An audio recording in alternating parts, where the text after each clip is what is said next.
जय हिंद बच्चों, मैं फिर से आ गया हूँ केमिकल बॉन्डिंग के एक नई वीडियो के साथ। इस वीडियो में हम बात करेंगे molecular orbital theory. Molecular orbital theory यानी एमओटी। तो चलिए शुरू करते हैं। मेरा नाम है जसवीर सिंह, आप देख रहे हैं टीचर जिसनो अकेडमी। तो बच्चों, आज का हमारा टॉपिक है मॉलिक्यूलर ऑर्बिटल थ्योरी। मॉलिक्यूलर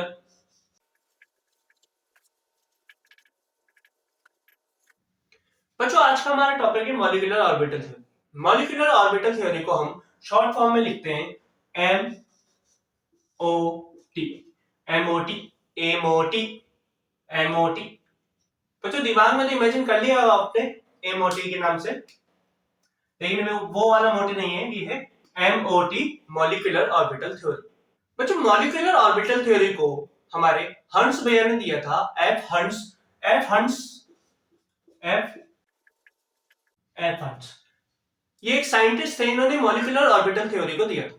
बच्चों मॉलिक्यूलर ऑर्बिटल थ्योरी इन्होंने दी क्यों, इतना कष्ट क्यों किया इन्होंने मॉलिक्यूलर ऑर्बिटल थ्योरी को, मॉलिक्यूलर ऑर्बिटल थ्योरी को देने में इन्होंने इतना कष्ट क्यों किया? इन्होंने इतना कष्ट इसलिए किया क्योंकि पिछली थ्योरी में कुछ ना कुछ कमी रही होगी, इसलिए इन्होंने इतना कष्ट किया मॉलिक्यूलर ऑर्बिटल थ्योरी देने के लिए। बच्चों पिछली थ्योरी में ऐसी क्या कमी रह गई कि ये इन्होंने मॉलिक्यूलर ऑर्बिटल थ्योरी दी? हमारी पिछली थ्योरी कौन सी थी? वीबीटी, यानी हमारी valence bond theory. Valence bond theory हमारी मॉलिक्यूलर ऑर्बिटल थ्योरी से पहले आई हुई थ्योरी थी। बच्चों हमारी जो वीबीटी है, वैलेंस बॉन्ड थ्योरी, इसमें ऐसी क्या कमी रह गई जो मॉलिक्यूलर ऑर्बिटल थ्योरी आई? बच्चों इसमें काफी कमियां थी जो मॉलिक्यूलर ऑर्बिटल थ्योरी ने हमको एक्सप्लेन करी थी। हमारी वैलेंस बॉन्ड थ्योरी क्या थी बच्चों? हमने एक एटम लिया, जैसे हमने एक हाइड्रोजन लिया, ये हाइड्रोजन, एक हाइड्रोजन, हाइड्रोजन हाइड्रोजन प्लस करके H2 मॉलिक्यूल बनाना था बच्चों। हमारा वैलेंस बॉन्ड थ्योरी जो वीबीटी थ्योरी हमारे क्या कहते था, एक एक एटम दूसरे एटम को प्लस करके आपस में एक मॉलिक्यूल बनाता है, अपना ओवरलैप, ओवर ऑर्बिट का ओवरलैप करके अपना एक मॉलिक्यूल बनाता है। जैसे ये एक हाइड्रोजन है, ये एक हाइड्रोजन है, ये प्लस हुआ, ये एक मॉलिक्यूल बनाएगा बच्चों।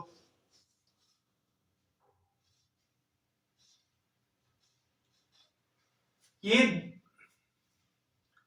One one S one S, एक हाइड्रोजन मिलके एक मॉलिक्यूल बनाता है, H2 मॉलिक्यूल बनाता है बच्चों। ये इन्होंने वैलेंस बॉन्ड थ्योरी ने कहा था कि ये आपस में ओवरलैप करके, आपस में ओवरलैपिंग करके एक के ऊपर एक ओवरलैप करके, वन एस आपस में ओवरलैप करके एक मॉलिक्यूल बनाते हैं बच्चों। बात जो मॉलिक्यूल बनाने की बात है, ये हमारे एफ हंस भाई साहब को समझ में नहीं। बोला भाई ये क्या कर रहे हो आप, ये गलत कर रहे हो, ये सही नहीं कर रहे आप। इन्होंने क्या कहा? इन्होंने कहा कि ये आपस में प्लस होके मॉलिक्यूल तो बनाते हैं, इतना तो मैं मानता हूं, लेकिन ये आपस में ओवरलैप नहीं कर रहे। ये आपस में ओवरलैप नहीं कर रही, ओवरलैप नहीं कर रही ये मॉलिक्यूलर ऑर्बिटल थ्योरी हमें हंस भैया ने कहा। ये आपस में ओवरलैप नहीं कर रहे। ओवरलैप नहीं कर रहे तो क्या कर रहे हैं? ये आपस में ओवरलैप ना करके दो अलग अलग ऑर्बिटल्स बना रहे हैं, दो अलग अलग ऑर्बिटल बना रहे हैं। जैसे एटम को प्लस करके जो मॉलिक्यूल बन रहा है, उस मॉलिक्यूल का ये ऑर्बिट्स बना रहे हैं, दो ऑर्बिट्स बना रहे हैं, दो ऑर्बिट से दो ऑर्बिट, दो ऑर्बिट से दो, दो ऑर्बिट से दो ऑर्बिट बना रहे बच्चों। ये हमारे मॉलिक्यूलर ऑर्बिटल थ्योरी यानी हंस भैया ने कहा था। ये कह रहे थे कि ये आपस में ओवरलैप नहीं करते, ये आगे जाके दो ऑर्बिट बना लेते हैं, दो मॉलिक्यूलर ऑर्बिट बनाते हैं, मॉलिक्यूल में भी ऑर्बिट बना लेते हैं बच्चों। हंस भैया ने मॉलिक्यूल्स के भी ऑर्बिट बना दिए। यहाँ पे वैलेंस बॉन्ड थ्योरी में एटम्स के ही ऑर्बिट बन रहे थे, 1s 2s 2p 3s 3p, लेकिन जो हमारे हंस भैया है, एफ हंस भैया है, इन्होंने मॉलिक्यूल्स के भी ऑर्बिटल बना लिए बच्चों। बच्चों इसके वैलेंस बॉन्ड थ्योरी के, जो ये वैलेंस बॉन्ड थ्योरी है वीबीटी, इसके कुछ और कारण भी थे बच्चों कि ये एमओटी आई। एक कारण और क्या था बच्चों? जी वैलेंस बॉन्ड थ्योरी है, ये स्टेबिलिटी को ढंग से डिफाइन नहीं कर पाया। वैलेंस बॉन्ड थ्योरी ने स्टेबिलिटी तो बताई थी कि कौन सा स्टेबल है कौन सा नहीं है, लेकिन ये स्टेबिलिटी के ऑर्डर को नहीं बता पाया। जैसे मान लीजिए हम हाइड्रोजन ले लेते हैं, हाइड्रोजन है H2 H2 प्लस और H2 माइनस। बच्चों बताओ उसमें स्टेबल कौन होगा? आप बता दोगे H2 प्लस, आप बता दोगे इसमें H2 स्टेबल है। लेकिन आपसे मैं पूछ लूं इनको बॉन्ड ऑर्डर में सजाइए, इसमें इसको घटते हुए क्रम में या बढ़ते हुए क्रम में सजाइए, कौन सबसे ज्यादा कौन सबसे ज्यादा स्टेबल है, स्टेबिलिटी ऑर्डर में आप इनको जचाइए। तो आप नहीं बता पाते। ये वैलेंस बॉन्ड थ्योरी इसको डिफाइन नहीं कर पाई थी, कैसे इसको स्टेबिलिटी ऑर्डर में हम जचाएं, कैसे इसको स्टेबिलिटी ऑर्डर में रखें। ये हमको मॉलिक्यूलर ऑर्बिटल थ्योरी ने बताया थी, एमओटी भैया ने, ये एफ हंस भैया ने हमको ये बताया था कि इसको स्टेबिलिटी ऑर्डर में कैसे अरेंज करें, कैसे इसको जचाएं। स्टेबिलिटी ऑर्डर यहां पे लिख देता हूं बच्चों, स्टेबिलिटी ऑर्डर। स्टेबिलिटी ऑर्डर में हमको कैसे हम उसको अरेंज करें इन्होंने बताया था। एमओटी से हम डिफाइन कर सकते हैं, एमओटी से हम मैग्नेटिक नेचर भी डिफाइन कर सकते हैं कि पैरामैग्नेटिक है diamagnetic. Magnetic nature, magnetic nature के बारे में वैलेंस बॉन्ड थ्योरी भी बताता है बच्चों, लेकिन अच्छी तरह से बिल्कुल मतलब वैलेंस बॉन्ड थ्योरी ऊपर ऊपर से बता देता है कि इसमें मैग्नेटिक नेचर है कि नहीं। लेकिन इसके जैसे जैसे हम मान ले O2 मान ले, ऑक्सीजन मान ले, वैलेंस बॉन्ड थ्योरी के अकॉर्डिंग जो हमारा O2 मॉलिक्यूल है बच्चों, जो हमारा O2 मॉलिक्यूल है वो डायामैग्नेटिक है। डायामैग्नेटिक मतलब जो मैग्नेट से रिपेल करते हैं, जो डायामैग्नेटिक होते हैं, जो डायामैग्नेटिक होते हैं, जिनके ऑर्बिट पूरी तरह फुलफिल होते हैं, वो डायामैग्नेटिक होते हैं। वैलेंस बॉन्ड थ्योरी के अकॉर्डिंग ऑक्सीजन जो है हमारी डायामैग्नेटिक है। ये मैग्नेटिक फील्ड से, जब मैग्नेटिक फील्ड होगी ऑक्सीजन के आसपास तो वो उससे रिपेल करेगी, उससे दूर जाएगी वैलेंस बॉन्ड थ्योरी के अकॉर्डिंग। लेकिन बच्चों अगर जब रिसर्च हुई ना इस चीज पे कि ये भाई साहब सही कह रहे हैं कि नहीं, ये भी देखा गया, जब एक्सपेरिमेंट हुए तो एक्सपेरिमेंट में पाया जो ऑक्सीजन है वो तो मैग्नेट की तरफ रिपेल करने के बजाय बल्कि उसकी तरफ अट्रैक्ट हो रही है। तो इनकी तो थ्योरी रॉन्ग हो गई, ये तो गए। फिर ये एमओटी भैया ने बताया कि नहीं भाई डायामैग्नेटिक नहीं होती, वो पैरामैग्नेटिक होती है। एमओटी ने डिफाइन कर दिया कि ये पैरामैग्नेटिक होती है। पैरामैग्नेटिक होती है, कैसे होती है वो आपको आगे बताएंगे, उसका एक एनर्जी डायग्राम होता है वो बनता है। बच्चों एमओटी ने एनर्जी लेवल डायग्राम भी बनाया था। एमओटी में हम एनर्जी लेवल डायग्राम बनाते हैं, एमओटी में हम एनर्जी लेवल डायग्राम बनाते हैं। मुझे पता है आप उसी के लिए आए हैं, एनर्जी लेवल डायग्राम के लिए आए हो आप, लेकिन ये इंट्रोडक्शन है। एनर्जी लेवल डायग्राम भी मैं बताऊंगा, आप उसको आगे देखेंगे। आप एनर्जी लेवल डायग्राम तब बना पाएंगे जब आपको बेसिक्स पता होगी एमओटी। अगर आपको बेसिक्स पता है तभी आप एनर्जी लेवल डायग्राम आसानी से बना पाओगे। देखो ऐसे एनर्जी लेवल बना के क्या करोगे, ऐसे ही बना के देख के रटना है तो आप कोई और वीडियो देखो, अगर समझना है तो मेरी वीडियो देखो। बच्चों हम इसका चौथा फीचर है मॉलिक्यूलर ऑर्बिटल थ्योरी का, हम चौथा फीचर देखते हैं। चौथा फीचर है हम इससे बॉन्ड ऑर्डर निकाल सकते हैं बच्चों। बॉन्ड ऑर्डर, बॉन्ड ऑर्डर का मतलब बच्चों कितने बॉन्ड है उसमें, किसी भी मॉलिक्यूल में कितने बॉन्ड से वो बन रहा है, कितने बॉन्ड उसमें आ रहे हैं, वो कैसे फॉर्म हो रहा है, कितने बॉन्ड उसमें लग रहे हैं। वैलेंस बॉन्ड थ्योरी के अकॉर्डिंग उसमें हमने वैलेंस बॉन्ड में देखे थे कि 3 ही बॉन्ड होते थे, single bond, double bond, triple bond. लेकिन ये इसमें थोड़ा एक्साइटिंग है बच्चों। इसमें एक्साइटिंग बात क्या है, मतलब जैसे मान लीजिए 2 बॉन्ड, उसमें हमने जो देखे थे 2 बॉन्ड, इसमें हम देखते हैं 2.5 बॉन्ड, 3 बॉन्ड, 1.5 बॉन्ड, आधा बॉन्ड। ये मतलब जो एमओटी है वो बॉन्ड्स को फ्रिक्शंस में यानी डिवाइडेड में भी मानने को तैयार थे, ये फ्रिक्शन में भी मानने को तैयार थे। जैसे आधा बॉन्ड, किसी में आधा बॉन्ड बन रहा है, किसी में 2.5 बॉन्ड बन रहा है, किसी में 3 बॉन्ड बन रहा है। ये एमओटी भैया में, एमओटी में मॉलिक्यूलर ऑर्बिटल थ्योरी में हम देख सकते हैं बॉन्ड ऑर्डर। बच्चों पांचवा है बॉन्ड लेंथ। इस बॉन्ड की क्या लेंथ होगी वो भी हम एमओटी से डिफाइन कर सकते हैं। बच्चों आइए हम इस चीज को आगे और अच्छी तरह से देखते हैं। बच्चों हमने आपको स्टार्टिंग में बताया था मॉलिक्यूलर ऑर्बिटल थ्योरी में, जैसे वैलेंस बॉन्ड थ्योरी में हाइड्रोजन प्लस एक ऑर्बिटल प्लस एक ऑर्बिटल एक मॉलिक्यूल बनाते हैं ओवरलैप करके। लेकिन इसमें बता रहा था जो एमओटी है, एमओटी बता रहा था कि इनसे ओवरलैपिंग करके मॉलिक्यूल नहीं बनता। इन्होंने बताया था एक और मतलब दो से दो और ऑर्बिट्स बन जाती। ये हमने आपको अभी थोड़ी देर पहले बताया था, दो ऑर्बिट्स बन जाती। बच्चों अब ये देखते हैं दो ऑर्बिट्स बनती कैसे, ये कौन सी दो ऑर्बिट होती है जो बन जाती हैं। बच्चों हमने देखा था अभी जो हमारी जो वीबीटी थी, हमारी जो वैलेंस बॉन्ड थ्योरी थी, जो हमारी वीबीटी थी, इसमें हमका इसका जो कॉन्फ़िगरेशन था, इसका नाम था, हमको कैसे हम उसको नाम लिखते थे। हम इसको नाम लिखते थे, जैसे हम इसका नाम लिखते थे 1s 2s 2p 1s 2s 2p। p में भी हम लिखते थे, 2 में भी हम लिखते थे x y z, x y और z। इसमें 1s में ऐसे एक कॉलम, दो कॉलम, ये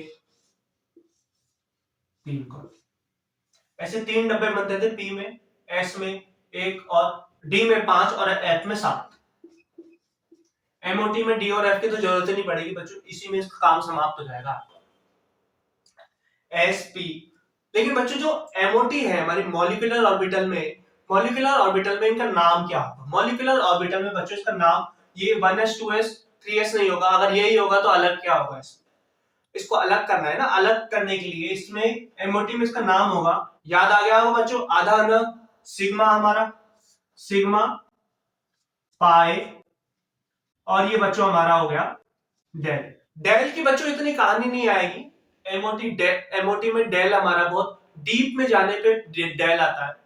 हम सिग्मा और पाई देखेंगे, डेल हमारे यूज में नहीं आएगा, अभी नहीं आएगा, क्योंकि जितने भी कॉम्पिटिशन्स होते हैं या फिर जितने भी जो हमारी 11th 12th या फिर जो बीएससी लेवल के भी क्वेश्चंस होते हैं ना, वो सिग्मा और पाई से पूरे हो जाते हैं। अगर आप एमएससी वगैरह कर रहे हो या फिर यूपीएससी में आपने केमिस्ट्री ऑप्शनल ले रखा है, तब आपको डेल यूज में आएगा, नहीं तो आप सिग्मा और पाई में आपका काम हो जाएगा। ये बच्चों हमारा एमओटी का नाम होता है, ये वीबीटी का नाम होता है। ये एटम्स में बात होती है, ये मॉलिक्यूल्स में बात होती है। मॉलिक्यूल्स बच्चों हम एमओ लिख देते हैं, एमओ, और ये एटम्स को हम एओ लिख देते हैं, एटम्स ऑर्बिट मॉलिक्यूल ऑर्बिट। बच्चों ये मॉलिक्यूलर ऑर्बिटल थ्योरी में एमओ के ये नाम होते हैं सिग्मा, पाई और डेल। बच्चों ये जो मॉलिक्यूलर ऑर्बिटल थ्योरी है ना, ये वेव्स की भी बहुत बात करती है। इसमें हम वेव्स भी बहुत पढ़ते हैं। वेव्स को हमारे जो शॉर्ट इंजन वाले भैया ने जो वेव्स की थ्योरी दी थी ना बच्चों, उसी थ्योरी से हम यहाँ पे देखते हैं बच्चों, इसमें इक्वेशन बनेगी एक, हम आपको इसको एक्सप्लेन कर रहे हैं। अब इसमें दो क्यों बनते हैं, दो क्यों बनते हैं, कैसे बनते हैं। जो हमारे शॉर्ट इंजन भैया ने थ्योरी दी थी, जो हम वेव बनाते हैं, मतलब ये वेव है, हम वेव बनाते हैं, आपको वेव का डायग्राम है, ये एक वेव है, ये हमारा प्लेन है, ये प्लेन से एक वेव ही ऊपर नीचे जा रही है, इसको हम प्लस कर देते हैं, प्लस एक और वेव्स, इन दो वेव को प्लस करने पे हमारी तीसरी वेव आएगी, वो तीसरी वेव आएगी ऐसे थोड़ी सी बड़ी हो जाएगी, प्लस करने पे ये बड़ी हो जाएगी, और हमारा जैसे हम इसी को हम माइनस कर दे तो क्या हो, जैसे ये वेव है, यहां बनाते हैं एक और ये वेव है, इसको हम माइनस करते हैं, ये वेव है, इसको हम माइनस करते हैं, इस वेव से ये वेव कट जाएगी बच्चों, इक्वल वेव है, और डायग्राम में मत जाओ बच्चों, इक्वल वेव है, ये वेव से वेव कट जाएगी तो हमारा प्लेन बचेगा, वेव गायब, वेव गायब हो गई बच्चों, वेव खत्म। शॉर्ट इंजन के अकॉर्डिंग इसको हम, ये हमारा महादेव, जय महाकाल, महाकाल का त्रिशूल है साई 1, ये महाकाल का त्रिशूल है साई 2, इसको प्लस करने पे ये बच्चों हमने एक वेव को दूसरे वेव में प्लस करा मतलब कुछ तो बनाया उसको, ये छोटे से उसको बड़ा बना दिया हमने, बनाया मतलब उसको कंस्ट्रक्ट किया है बच्चों, उसको बनाया मतलब उसको हमने इसको कंस्ट्रक्ट किया, तो इसका हम नाम दे देते हैं कंस्ट्रक्टिव। ये बच्चों हमारी कंस्ट्रक्टिव वेव है, ये बच्चों हमारी कंस्ट्रक्टिव वेव है। लेकिन हमने इसको यहाँ पे ये वही महादेव का त्रिशूल साई 1 साई 2 माइनस हो रहे हैं बच्चों, साई 1 और साई 2 माइनस हो गए, यहाँ पे वेव खत्म हो गई हमारी, ये इसने इसको मारा, इसने इसको मारा, दोनों खत्म, डिस्ट्रॉय हो गए, तो इसका नाम दे देते हम, डिस्ट्रॉय हो गए, खत्म हो गए, डिस्ट्रक्टिव। ये बच्चों हमारी डिस्ट्रक्टिव वेव है। ये कंस्ट्रक्टिव वेव है क्योंकि ये बन रही है, ये डिस्ट्रक्टिव वेव है क्योंकि ये उजड़ रही है। Destructive wave, constructive wave. जो बच्चों हमारी कंस्ट्रक्टिव वेव है, जो हमारी बन रही है, इसको हम कंस्ट्रक्टिव वेव का नाम हम एक और नाम दे देते हैं। कंस्ट्रक्टिव वेव को हम बॉन्डिंग पे कह सकते हैं। ये बॉन्डिंग है, कंस्ट्रक्टिव वेव। बॉन्ड बन रहा है बच्चों, बन रहा है, बॉन्डिंग है, बन रहा है, बॉन्डिंग। ये इसके विपरीत है, एंटाई बॉन्डिंग। ये विपरीत है, डिस्ट्रॉय, वो बन रहा है, ये डिस्ट्रॉय हो रहा है। इसके जस्ट अपोजिट है anti bonding. Anti bonding, constructive bonding, destructive anti bonding. इसको बच्चों इनका सिंबल भी है, इसका कोई सिंबल नहीं है, इसका सिंबल है, इसका सिंबल है स्टार। एंटाई बॉन्डिंग को हम स्टार से डिनोट करते हैं बच्चों। इसमें जो बच्चों ये जो दो है ना, तो ये जो दो ऑर्बिट्स बन रहे हैं नए, ये वाला बॉन्डिंग है। जो ये नीचे जो बन रहा है ना, ये बॉन्डिंग है, ये बॉन्डिंग है। ये विपरीत वाला एंटाई बॉन्डिंग है। दिमाग में क्वेश्चन तो आ रहा होगा, इसमें मैंने इसको ऊपर क्यों लिखा, इसको नीचे क्यों लिखा, इसको ऊपर क्यों नहीं लिखा, इसको नीचे क्यों नहीं लिखा? क्योंकि बच्चों जब हम एनर्जी लेवल का डायग्राम बनाते हैं ना बच्चों, तो हम यहाँ पे एक लाइन ड्रॉ करते हैं, ऐसे लाइन ड्रॉ करते हैं। यहाँ पे लिखा था ये एनर्जी बढ़ती हुई जा रही है ऊपर, एनर्जी बढ़ती हुई जा रही है। तो क्या मतलब, इसका क्या मतलब है कि इसकी एनर्जी इससे कम है, ऐसा है क्या? हाँ बच्चों, इसकी एनर्जी इससे कम है। क्यों? क्योंकि ये कंस्ट्रक्ट हो रहा है, ये स्टेबल हो रहा है।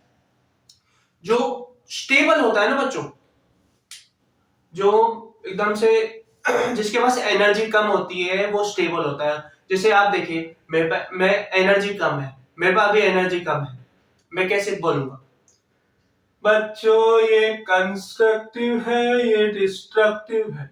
मेरे पास एनर्जी कम है, मैं एक्साइटेड स्टेट से नीचे आ चुका हूं, मेरे पास एनर्जी कम है, मैं नीचे आ गया। मेरे पास अभी मैं मान लो प्रोटीन शेक पी लूं, प्रोटीन शेक पी लूं, में एनर्जी मेरे पास बहुत आ गई, मैं फटाफट बोल रहा हूं बच्चों ये कंस्ट्रक्टिव है, ये एंटाई बॉन्डिंग है, ये साई है, ये ऐसे है, ये वैसे है। वैसे ही ये एक्साइटेड स्टेट में होता है।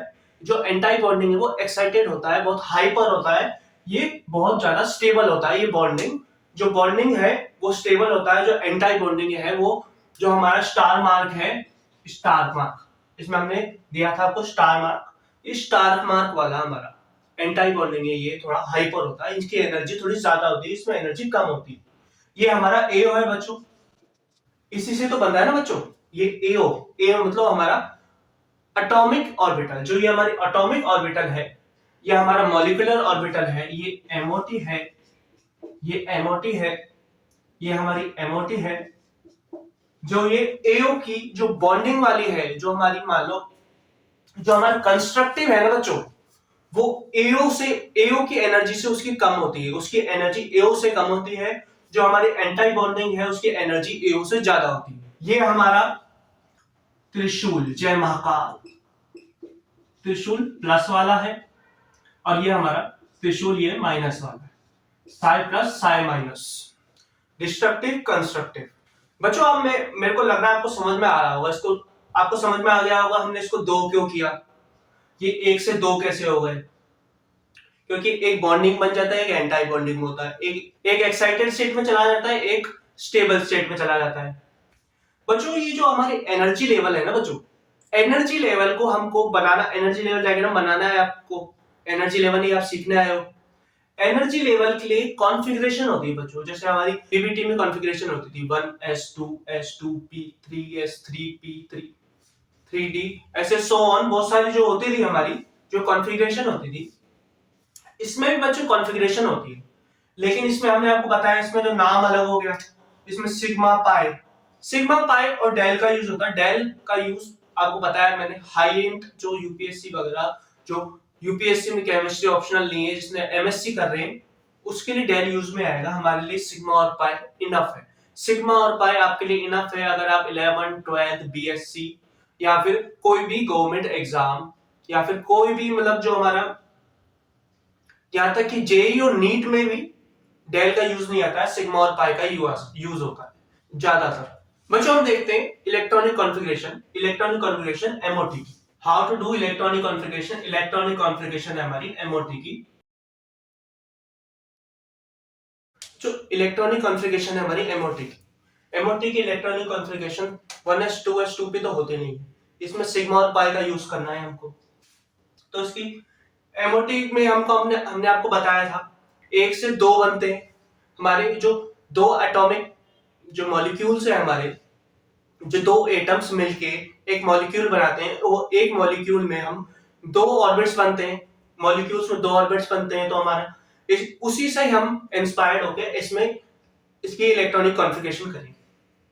इसमें इलेक्ट्रॉनिक कॉन्फ़िगरेशन कैसे होगी? हमारी होगी सिग्मा 1s, एक बॉन्डिंग वाली होगी, एक एंटी बॉन्डिंग होगी, क्योंकि ये एनर्जी लेवल ऊपर में जाएगा।